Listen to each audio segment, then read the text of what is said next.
अध्याय 15वा पूर्णयोग सर्वत्र पुरुषोत्तम दर्शन. खंड 82. प्रयत्न मार्गाहून भक्ती वेगळी नाही. आज एका अर्थाने आपण गीतेच्या टोकाला आलो आहोत. 15व्या अध्यायात सर्व विचारांची परिपूर्णता झालेली आहे. 16वा 17वा अध्याय हे परिशिष्ट रूप आहे व 18व्यात उपसंहार आहे. म्हणून भगवंतांनी या अध्यायाचे अखेरीस शास्त्र ही संज्ञा या अध्यायाला दिली. अत्यंत गूढ हे शास्त्र, निर्मळा तुझ बोलिलो, असे भगवान शेवटी म्हणत आहेत. भगवान असे म्हणतात ते हा शेवटचा अध्याय म्हणून नव्हे, तर आत्तापर्यंत जीवनाचे जे शास्त्र, जे सिद्धांत सांगितले त्यांची पूर्णता या अध्यायात केलेली आहे. म्हणून या अध्यायात परमार्थ पुरा झाला. वेदांचे सारे सार यात येऊन गेले. परमार्थाचे भान मनुष्याला करून देणे हेच वेदांचे काम, ते या अध्यायात आहे. म्हणून याला वेदांचे सार अशी गौरवाची पदवी मिळालेली आहे. 13व्या अध्यायात देहापासून आत्मा अलग करण्याची आवश्यकता पाहिली. 14व्यात तत्संबंधी थोडा प्रयत्नवाद तपासला. रजोगुण व तमोगुण यांचा निग्रहाने त्याग करायचा. सत्वगुणाचा विकास करून त्याची आसक्ती जिंकावयाची, त्याच्या फळाचा त्याग करावयाचा. अशा रीतीने प्रयत्न चालवावयाचे. हे प्रयत्न संपूर्णपणे फलद्रूप होण्यास आत्मज्ञानाची आवश्यकता आहे असे शेवटी सांगितले. आत्मज्ञान हे भक्तीशिवाय शक्य नाही. परंतु भक्तिमार्ग म्हणजे प्रयत्न मार्गाहून काही निराळा नाही, ही गोष्ट सुचविण्यासाठी या 15व्या अध्यायाचे आरंभीच संसाराला एका महान वृक्षाची उपमा दिली आहे. त्रिगुणांनी पोसलेल्या प्रचंड खांद्या या वृक्षाला आहेत. अनासक्ती, वैराग्य या शस्त्रांनी हा वृक्ष छेदावा असे आरंभीच सांगितले. गेल्या अध्यायात जो साधना मार्ग सांगितला तोच येथे आरंभी पुन्हा सांगितला हे स्पष्ट आहे. रज तम मारावयाचे व सत्वगुणाचे पोषण करून विकास करावयाचा. एक विनाशक काम, एक विधायक काम, दोन्ही मिळून एकच मार्ग होतो. गवत काढणे व बी पेरणे ही एकाच क्रियेची दोन अंगे. तसेच हे रामायणात रावण, कुंभकर्ण व विभीषण हे तिघे भाऊ आहेत. कुंभकर्ण तमोगुण आहे, रावण रजोगुण आहे, विभीषण सत्वगुण आहे. आपल्या शरीरात या तिघांचे रामायण रचले जात आहे. या रामायणात रावण कुंभकर्णांचा नाशच विहित आहे. फक्त विभीषण तत्व जर ते हरिचरण शरण होईल तर उन्नतीला साधक व पोषक होऊ शकेल, म्हणून संग्राह्य. आपण 14व्या अध्यायात ही गोष्ट पाहिली. या 15व्याच्या आरंभी पुन्हा तीच आहे. सत्व रजतमांनी भरलेला संसार असंग शस्त्राने छेदून टाका. रजतमांचा निरोध करा. सत्वगुणाचा विकास करून पवित्र व्हा व त्याची आसक्ती जिंकून अलिप्त रहा. हा कमळाचा आदर्श भगवद्गीता मांडित आहे. सत्वगुणाचा विकास करून पवित्र व्हा. भारतीय संस्कृतीत जीवनातील आदर्श वस्तूंस, उत्तमोत्तम वस्तूंस कमळाची उपमा दिलेली असते. कमळ हे भारतीय संस्कृतीचे प्रतीक आहे. उत्तमोत्तम विचार प्रगट करण्याचे चिन्ह म्हणजे कमळ. कमळ स्वच्छ व पवित्र असून अलिप्त असते. पवित्रता व अलिप्तता अशी दुहेरी शक्ती कमळाजवळ आहे. भगवंतांच्या निरनिराळ्या अवयवांना कमळाची उपमा देतात. नेत्रकमल, पदकमल, करकमल, मुखकमल, नाभिकमल, हृदयकमल, शिरकमल सर्वत्र सौंदर्य व पावित्र्य असून अलिप्तता आहे हे दाखवावयाचे व आपल्या मनावर ठसवावयाचे. मागील अध्यायात सांगितलेल्या साधनेला पूर्णता आणण्यासाठी हा अध्याय आहे. प्रयत्नात भक्ती व आत्मज्ञान मिसळली गेली की ही पूर्णता येईल. प्रयत्न मार्गाचाच भक्ती हाही एक भाग. आत्मज्ञान, भक्ती ही त्याच साधनेतील अंगे. वेदामध्ये ऋषी म्हणतो, यो जागारतम रुचहा कामयन्ते, यो जागारतमुसामानियन्ति. जो जागृत असतो त्याच्यावर वेद प्रेम करतात, त्याच्या भेटीसाठी ते येतात. म्हणजे जो जागृत आहे त्याच्याकडे वेदो नारायण येतो, त्याच्याकडे ज्ञान येते, भक्ती येते. प्रयत्न मार्गाहून भक्ती व ज्ञान अलग नाहीत. प्रयत्नालाच गोडी आणणारी ही तत्वे आहेत असे या अध्यायात सांगावयाचे आहे. एकाग्र चित्ताने भक्तिज्ञानाचे हे स्वरूप श्रवण करा. खंड 83. भक्तीने प्रयत्न सुकर होतो. जीवनाचे तुकडे मी करू शकत नाही. कर्म, ज्ञान, भक्ती ही माझ्याच्याने निराळी करवत नाही आणि ती निराळी नाहीतही. उदाहरणार्थ, या जेलमधील स्वयंपाकाचे काम पहा. 500-700 माणसांची रसोई करण्याचे काम आपल्यातील काही मंडळी पार पाडतात. भाकऱ्या कच्च्या राहतील, नाहीतर करपून जातील, परंतु रसोईचे नीट ज्ञान आहे असे आपण मानू. तरी जर त्या माणसाच्या हृदयात त्या कर्मासंबंधी प्रेम नसेल, भक्तीची भावना नसेल, या भाकऱ्या माझ्या बंधूंना म्हणजे नारायणालाच खावयाच्या आहेत, तेव्हा त्या नीट करू दे, ही प्रभुसेवा आहे, अशी भावना जर त्याच्या हृदयात नसेल, तर ज्ञान असूनही तो कामाला लायक ठरणार नाही. त्या रसोईच्या कामात ज्ञान पाहिजे, तसेच प्रेमही हवे. भक्तितत्वाचा रस हृदयात असल्याशिवाय रसोई सुरस होणार नाही. म्हणून तर आईशिवाय हे काम होत नाही. आईशिवाय हे काम आस्थेने, प्रेमळपणे कोण करेल? शिवाय या कामासाठी तपस्याही हवीच. ताप सहन केल्याशिवाय, कष्टाशिवाय हे काम होणार कसे? म्हणजे एकाच कार्यात प्रेम, ज्ञान व कर्म या वस्तू लागतात असे दिसून येते. सारी कर्मे या 3 गुणांवर उभी आहेत. ती पायी असते, तिचा एखादा पाय पडला तर ती उभी राहणार नाही. 3ही पाय हवेत. तिच्या नावातच तिचे स्वरूप आहे. जीवनाचे तसेच आहे. ज्ञान, भक्ती व कर्म म्हणजे श्रमसातत्य हे जीवनाचे 3 पाय आहेत. या 3 खांबांवर जीवनाची द्वारका उभारावयाची. हे 3 पाय मिळून एकच वस्तू होते. तिवईचा दृष्टांत अक्षरशः लागू पडतो. तर्काने तुम्ही भक्ती, ज्ञान, कर्म अलग माना, परंतु प्रत्यक्ष त्यांना अलग करता येणार नाही. 3ही मिळून एकच विशाल वस्तू बनते. असे जरी असले तरी भक्तीचा असा विशेष गुण नाही असे नाही. कोणत्याही कर्मात भक्तितत्व जर दाखल होईल तर ते कर्म सुलभ वाटेल. सुलभ वाटेल म्हणजे कष्ट पडणार नाहीत असे नाही, परंतु ते कष्ट आहेत असे वाटणार नाही. कष्ट आनंदरूप वाटतील, ते कष्ट फुलासारखे वाटतील. भक्तिमार्ग सोपा या म्हणण्यातील रोग काय? याचा रोग असा की भक्तीमुळे कर्माचा बोजा वाटत नाही. कर्माचे काठिण्य जाते.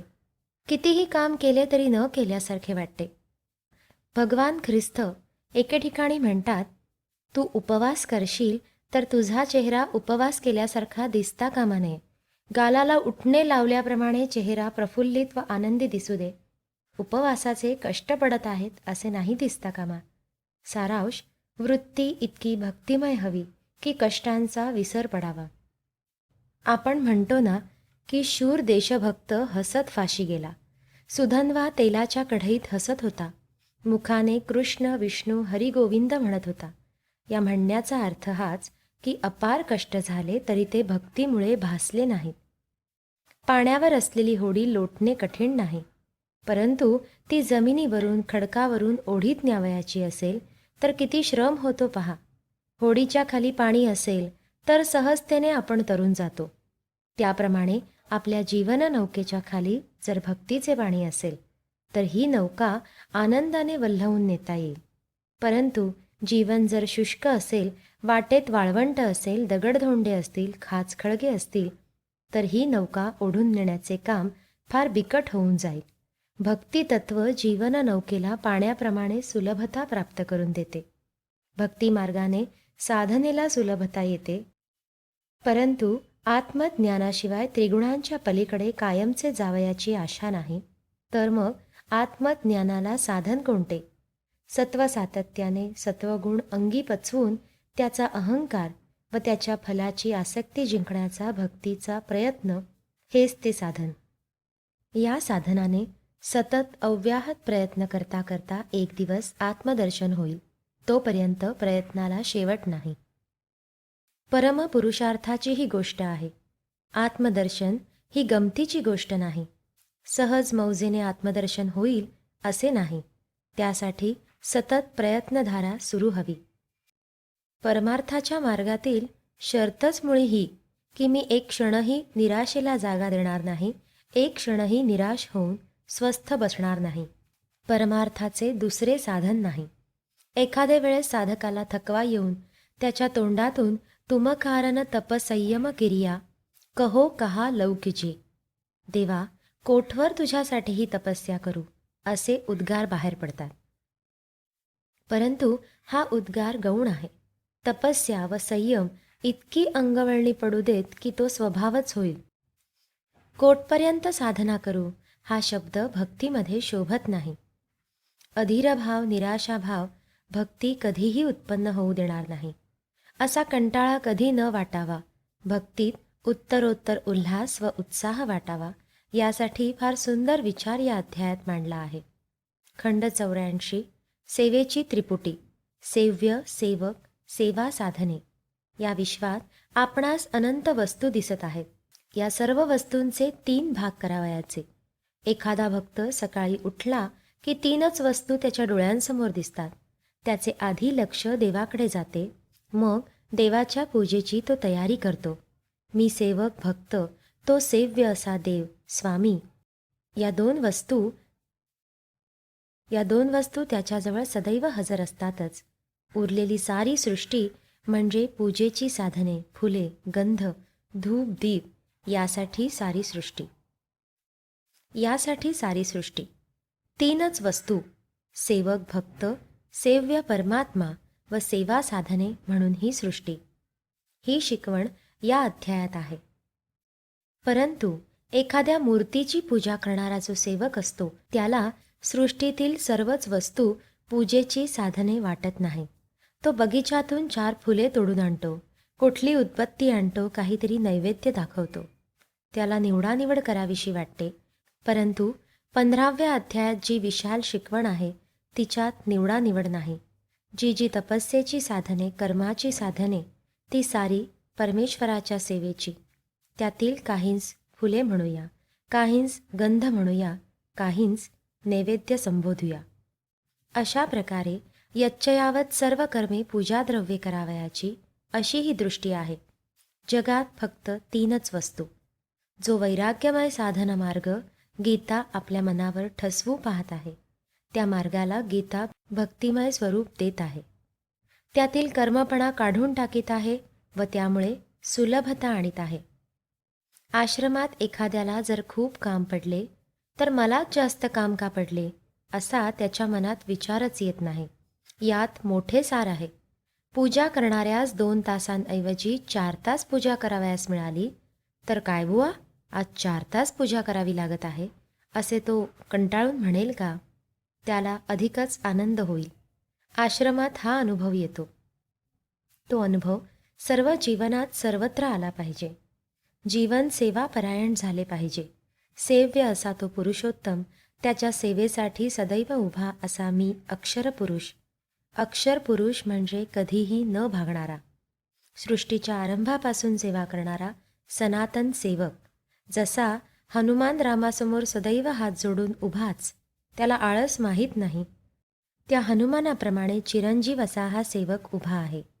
असा आजन्म सेवक म्हणजे अक्षरपुरुष. परमात्मा ही संस्था जिवंत आहे व मी सेवकही सदैव आहे. प्रभू कायम तर मीही कायम. तो सेवा घेऊन दमतो की मी सेवा करून दमतो, पाहूयाच मौज. त्याने 10 अवतार घेतले तर माझेही 10. तो राम झाला तर मी हनुमान, तो कृष्ण झाला तर मी उद्धव. जितके त्याचे अवतार तितके माझे. लागू दे अशी गोड चढाओढ. परमेश्वराची अशी युगानुयुगे सेवा करणारा, कधीही नाश न पावणारा असा हा जीव, हा अक्षरपुरुष. तो पुरुषोत्तम स्वामी आणि मी त्याचा बंदा सेवक, अशी भावना सारखी हृदयात धरावयाची. आणि ही हरघडी बदलणारी, अनंत रूपांनी नटणारी सृष्टी, ही सारी पूजेची साधने, सेवेची साधने करावयाची. प्रत्येक क्रिया म्हणजे पुरुषोत्तमाची पूजा.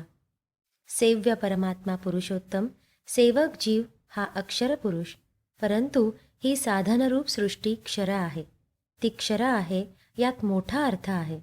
सृष्टीचे हे दूषण नसून भूषण आहे. त्यामुळे सृष्टीत नित्य नवीनता आहे. कालची फुले आज चालावयाची नाहीत, ती निर्माल्य झाली. सृष्टी नाशिवंत आहे, ती निर्माल्य झाली. सृष्टी नाशिवंत आहे हे मोठे भाग्य आहे, हे सेवेचे वैभव आहे. रोज नवीन फुले सेवेला, त्याप्रमाणेच हे शरीरसुद्धा नवीन नवीन धारण करून परमेश्वराची सेवा करीन. माझ्या साधनांना रोज नवीन स्वरूप देईन व त्याने त्याची पूजा करीन. नाशिवंतामुळे सौंदर्य आहे. चंद्राची कला आजची उद्या नाही. चंद्राचे रोज निराळे लावण्य. द्वितीयेचा तो वर्धमान चंद्र पाहिला म्हणजे केवढा आनंद होतो. शंकराच्या बालप्रदेशावर ती द्वितीयेची चंद्रशोभा प्रगट झाली आहे.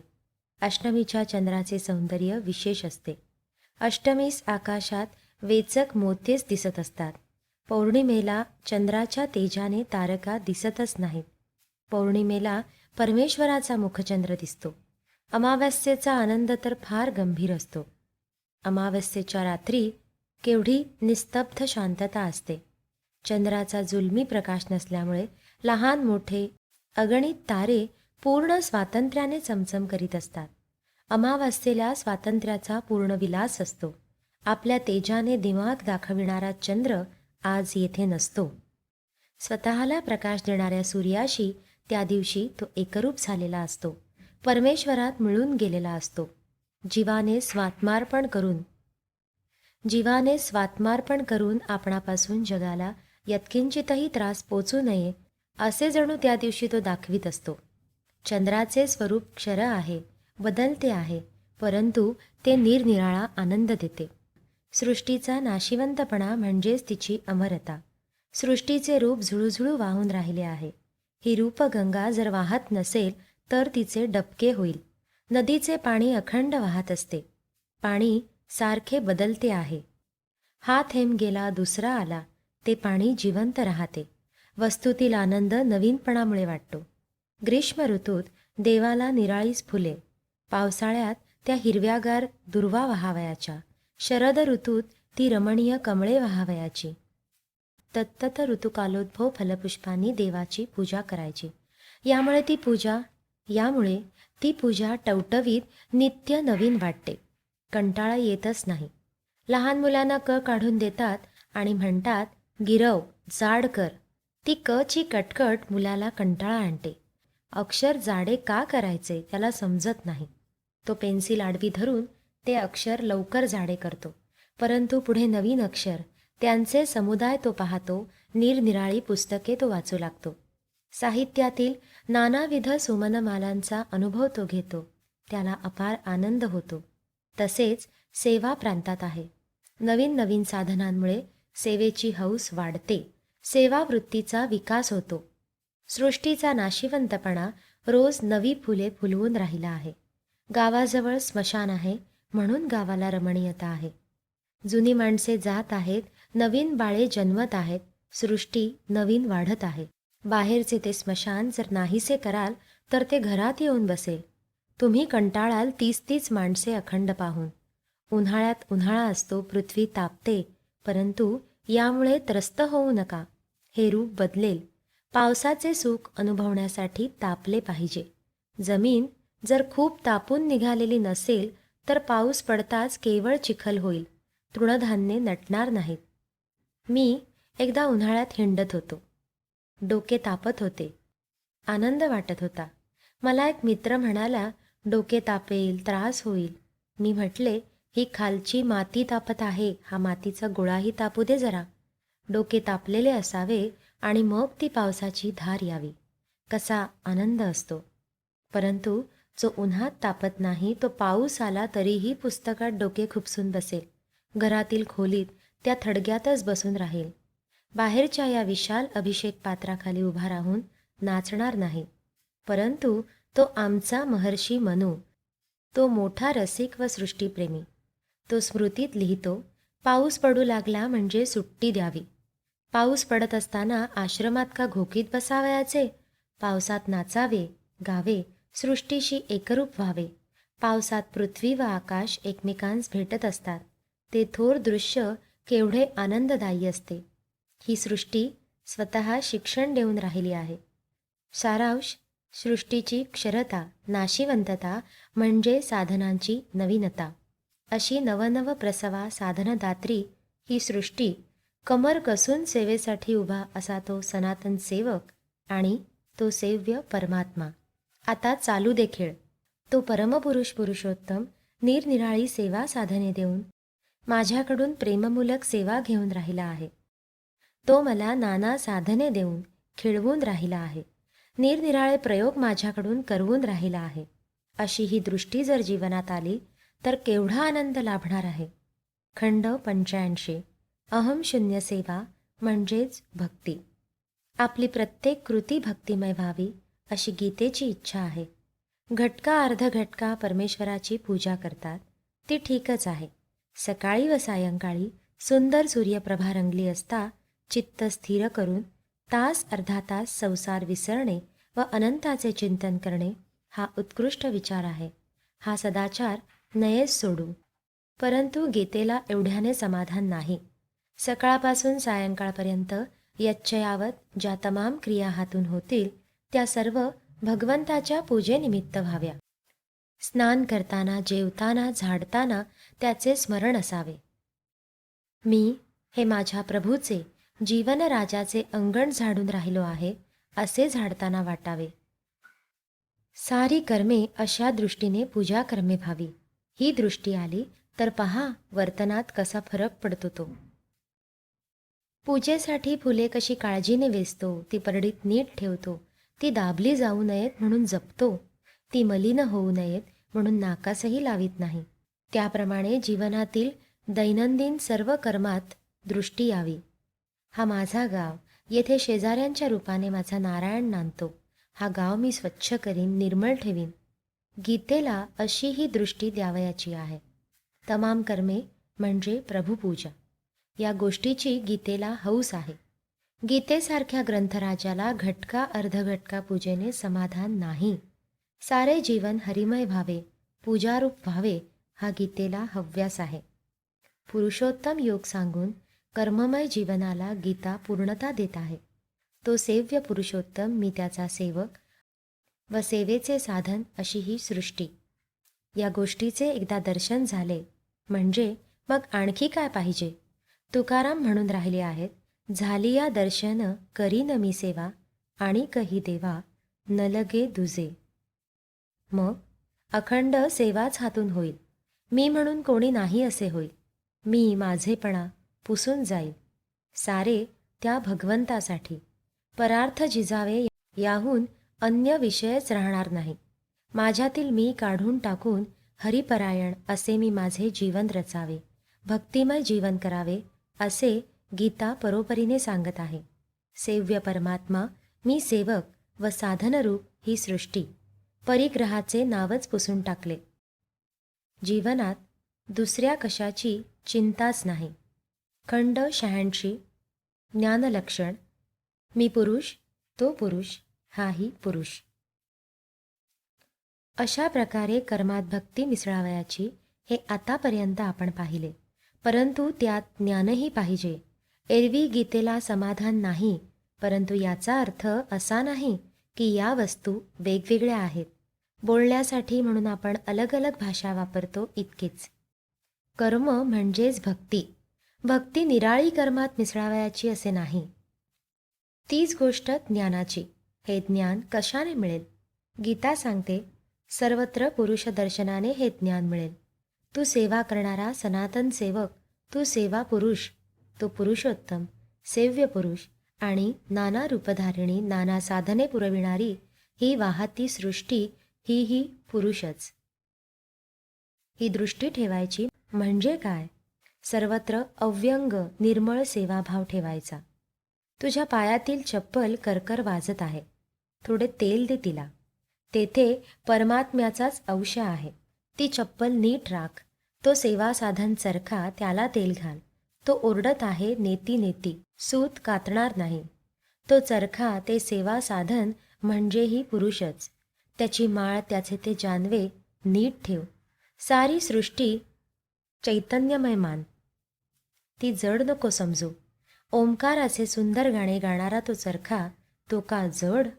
परमात्म्याचीच मूर्ती आहे तो. पोळ्याच्या दिवशी अहंकार सोडून बैलाची पूजा आपण करतो. फार थोर आहे ही गोष्ट.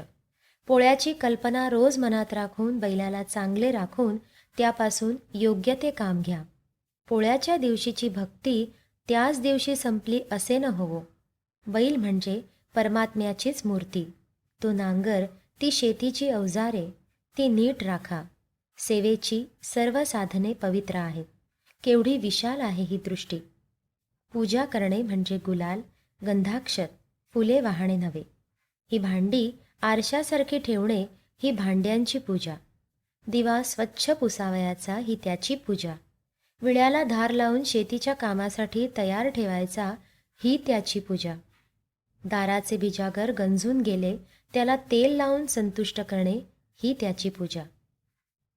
जीवनात सर्वत्र ही दृष्टी आणावयाची. सेवाद्रव्य उत्कृष्ट व निर्मळ राखावयाचे. सारांश, मी अक्षरपुरुष, तो पुरुषोत्तम व ही साधनरूप सृष्टी. सर्व पुरुषच, परमात्माच. सर्वत्र एकच चैतन्य खेळून राहिले आहे. ही दृष्टी आली म्हणजे आपल्या कर्मातही ज्ञान आले. कर्मामध्ये भक्ती ओतली, आता ज्ञानही ओतले व अपूर्व असे जीवनाचे दिव्य रसायन बनविले. गीतेने शेवटी अद्वैतमय सेवेच्या मार्गावर आपणास आणले. सर्व सृष्टीत 3 पुरुष उभे आहेत. एकाच पुरुषोत्तमाने ही तिन्ही रूपे घेतलेली आहेत. तिन्ही मिळून एकच पुरुष आहे. केवळ अद्वैतच आहे. गीतेने परमोच्च शिखरावर येथे आपणास आणून सोडले. कर्म, भक्ती, ज्ञान एकरूपच झाले. जीव, शिव व सृष्टी एकरूप झाली. कर्म, भक्ती, ज्ञान यात विरोधच राहिला नाही. ज्ञानदेवांनी अमृतानुभवात महाराष्ट्राला आवडता दृष्टांत दिला आहे. देव देऊळ परिवारू, की जे कोरुनी डोंगरू, तैसा भक्तीचा वेभारू का न होवावा. एकच दगड पोखरला, तेथे दगडाचेच मंदिर, त्या मंदिरात दगडाचाच कोरलेला देव आणि त्या देवासमोर दगडाचाच एक भक्त व त्याच्याजवळ दगडातच कोरलेली फुले. हे जसे सारे त्या एका दगडाच्याच लेण्यात करतात. एकच अखंड दगड तेथे सर्व रूपांनी नटलेला असतो. तसे भक्तीच्या व्यवहारातही का होऊ नये. स्वामी सेवक संबंध राहूनही ऐक्य का होणार नाही. ही बाह्यसृष्टी, हे पूजा द्रव्य निराळे असूनही ते आत्मरूप का न व्हावे.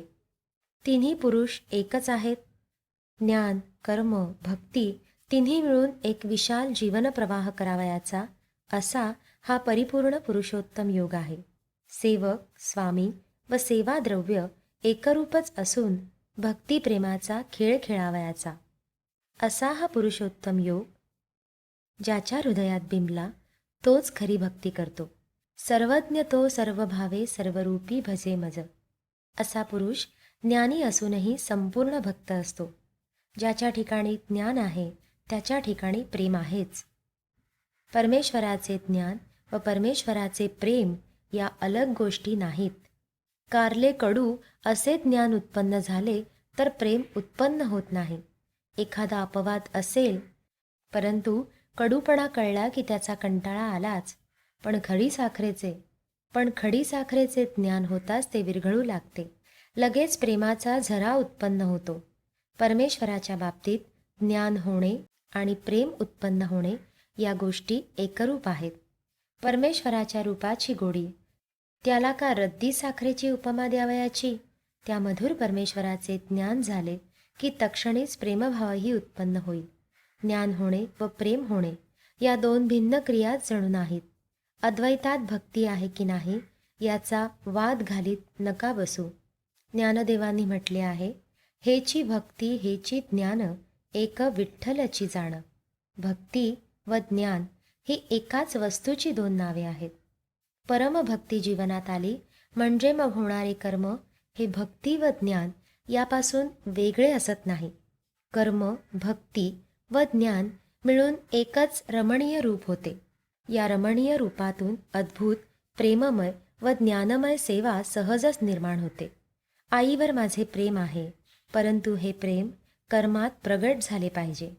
प्रेम हे सदैव राबत असते, सेवेत प्रगट होत असते. प्रेमाचे बाह्यरूप म्हणजे सेवा. प्रेम अनंत सेवा कर्माने नटून नाचते. प्रेम असले म्हणजे ज्ञानही तेथे येते. म्हणजे ज्ञानही प्रेम असले म्हणजे ज्ञानही तेथे येते.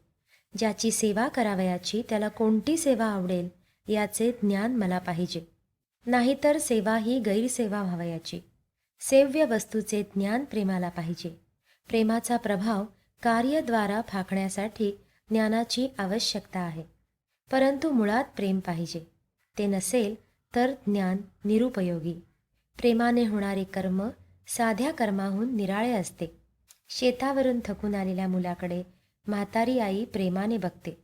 थकलास हो बाळ असे म्हणते. परंतु त्या लहानशा कर्मात केवढे सामर्थ्य असते. जीवनातील सर्व कर्मांमध्ये ज्ञान व भक्ती होता. याला पुरुषोत्तम योग म्हणतात. खंड 87. सर्व वेद सार माझ्याच हातात. हे सर्व वेदांचे सार. वेद अनंत आहेत, परंतु अनंत वेदांचे सुटसुटीत सार म्हणजे हा पुरुषोत्तम योग. हा वेद कोठे आहे? वेदांची मोठी मौज आहे. वेदांचे सार कोठे आहे? अध्यायाच्या आरंभीच सांगितले आहे, ज्याच्या पानांमध्ये वेद. अरे, तो वेद या झाडांच्या पानापानात भरलेला आहे. वेद त्या संहितेत तुझ्या पोथीत लपलेला नाही. तो विश्वात सर्वत्र फाकलेला आहे. तो इंग्रज कवी शेक्सपियरही सांगून राहिला आहे. वाहत्या झऱ्यात सद्ग्रंथ भेटतात, पाषाणांतून प्रवचने ऐकू येतात. सारांश: वेद संस्कृतात नाहीत, संहितेत नाहीत, ते सृष्टीत आहेत. सेवा करा म्हणजे दिसतील. प्रभाते करदर्शनम. उठल्याबरोबर आपला तळहात पाहावा. सर्व वेद त्या हातात आहेत. सेवा कर असे तो वेद म्हणतो. काल हात श्रमला आहे की नाही, आज श्रमावयास तयार आहे की नाही, त्याला घट्टे पडले आहेत की नाहीत ते पहा. सेवा करून हात झिजले म्हणजे ब्रह्मलिखित उघडते, असा प्रभाते करदर्शनमचा अर्थ आहे. वेद म्हणे आहे कोठे? अरे, तुझ्याजवळच आहे तो. आम्हास हा जन्मतःच वेद प्राप्त झालेला आहे. मीच जिवंत वेद आहे. सर्व परंपरा आत्तापर्यंतची माझ्यात जिरली आहे. त्या परंपरेचे मी फळ आहे. त्या वेदबीजाचे फळ तेच तर मी. माझ्या फळात अनंत वेदांचे बीज मी साठविले आहे. माझ्या पोटात वेद 550 पट मोठा झाला आहे. सारांश: वेदांचे सार आपल्या हातात आहे. सेवा, प्रेम व ज्ञान यावर जीवन रचावयाचे आहे. म्हणजेच हातात वेद आहे. मी अर्थ करीन तोच वेद.